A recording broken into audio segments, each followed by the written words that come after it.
Ready? Yeah, looks good. So Patrick, we're here at 2015 CCA in Atlanta, Georgia. Give us an update on where Huawei is in terms of the U.S. market. Sure, I'm glad you asked, Jeff. Huawei's been making great inroads, both in the wireline side and the wireless side. From the wireless perspective, Huawei now has acquired an additional 8 to 10 customers in the last year. We're somewhere on the range of 30 plus total wireless customers, most of those focused on the tier 3 space, the rural guys. Yep. On the wireline side, we've made a recent announcement with respect to Eastern Oregon, where we've got a hybrid network deploying both primarily GPON and fiber to the home, where we have they're able to offer gigabit services in rural America for Eastern Oregon. So there were several press releases on that, how the mayor got involved and really helped out a lot in terms of supporting us in terms of promoting that solution for the local deployment there. Well, let's go back to the your wins in the tier 3 market, if Sure. you will, on the wireless side. On those wireless wins, is it mostly on the base station LTE side, or is it also in the core? It's everything. So one of the advantages that we have of working with the tier 3s, we move quickly. We also can provide them with the latest and greatest technology.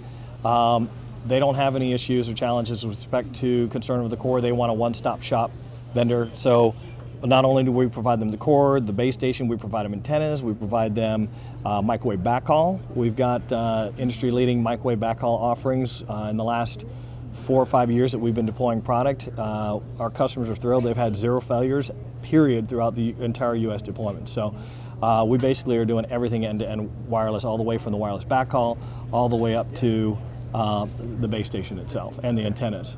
And you're also going to be talking this week about your IMS and your EPC virtualized products. Can you tell us a little bit more about that offering? Absolutely. So we've got at least 3 different platform types with respect to IMS. So we have a standard IMS offering where you own the system and you manage it and offer the rich communication services like high definition voice, high definition video, and so on and so forth. We've also got a higher end system that we deployed in the larger tier 1s globally that won't be available in the US, but it's worth talking about. We had a huge win with Vodafone in which we're exclusive supporter for the IMS on that particular platform. That was a larger system and doesn't really fit in the U.S. So in response to that, we're offering lower capacity systems and a virtual system here in the U.S. sometime later this year, where we're actually partnering, in the process of partnering with the local tier 3, so they can offer to those folks that may not be able to afford to have their own IMS, but because it's a virtual cloud-based IMS platform with lower capacity, they'll be able to allow other folks to come onto that system, still be able to control their own billing and do virtual split of that IMS. But that's basically the different types of platforms that we're supporting. Okay, and in Eastern Oregon, you talked about that citywide gigabit initiative, and Yep. you provided the GPON solution. We just installed a gigabit service at our office, and what we found is that we got 2 different vendors providing 2 different gigabit circuits. So we got the NIDs on the outside. Yep. They bring the connection into the inside the building, and you end up with a 802.11 old router versus in or AC. Where does Huawei play in terms of being able to deliver gigabit service inside the premise? So we have, with respect to Wi-Fi in particular, Yep.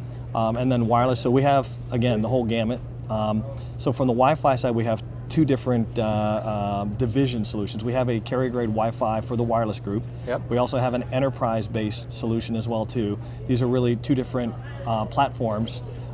They're, of course, the same structure as any Wi-Fi system, Right. with an access point and your access controller and so on and so forth. But we are delivering, we decided, like some other folks, to go with the Type 2, Type AC controller for the standard, the AC standard. Right. As such, it means we deliver it a little bit later, Yep. but we're already in the process of delivering product for that. Okay. So you're going to see some very high speeds with respect to that. On the wireless side, for folks that own Spectrum, we offer what's called the LAMP site. We've deployed over 70 networks globally at this point already. We're in the process of working to modify product to go ahead and deploy that here in the States as well too. One crown jewel there, we have several crown jewels I should say. One crown jewel is the Beijing airport, the 2nd largest airport in the world. with average speeds, and this will blow you away because the average speed that you've got with Verizon and AT&T and everybody else doing LTE right now is about 20 megabits average. You'll see peaks, and if you do your cute little speed test, you'll see spikes of maybe 80 plus or whatever. But that's more or less for marketing purposes. The real speeds you want to look at are the average speeds. So you're looking at about 20, 22 for average speeds on the high end, right. Depending on how far you are from the cell site. With LampSite for wireless, we're in the Beijing airport, we're offering 110 megabits per second average with peak speeds of 140 on a 20 meg channel. So up you're basically and down? Up. I think that was actually a total. So your theoretical limit, you're approaching your theoretical limit with your peak. And the other really interesting aspect of that product is it will do multiple band, multiple technologies, so we can do, when other folks and other major tier 1 vendors are still struggling to integrate Wi-Fi, we've done this now for over a year. The product's 2 years mature plus, actually going on 2.5, 3 years. It does integrated Wi-Fi. It will do multiple bands on different modules. It's basically similar to a Wi-Fi access point that's cut up into 4 segments, and each of the one is a backhaul interface connected to the Cat 5, Cat 6. The other 3 can be whatever technology you want, UMTS, Wi-Fi, or LTE, different bands, and so on and so forth. So you can do a mix and match, which we believe longer term.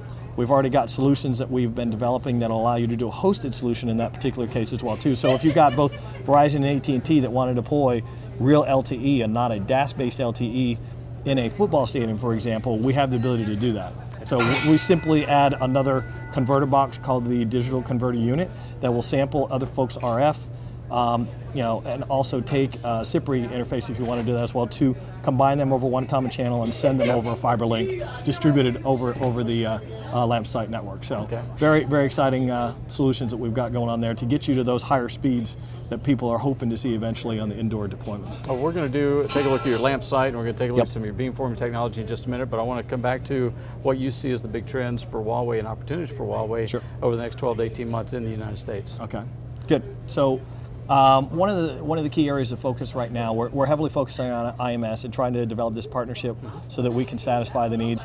There's certainly going to be pressure, we think, over the next 12 to 24 months to migrate people over to HD voice. So we think there's a key focus for us to deliver solutions, and not just product, but commercial solutions that will allow people that may not be able to afford a full-fledged IMS to partner with our other key players. Okay. So that's one key trend we've got. The other one is the overlap we're seeing between the wireline and the wireless folks, where the wireline guys realize the benefit of wireless and how a lot of the industry is now moving towards wireless. Wireline is shrinking. In fact, there's a recent announcement with Verizon selling off major markets on their wireline side, selling off fiber and other assets like that.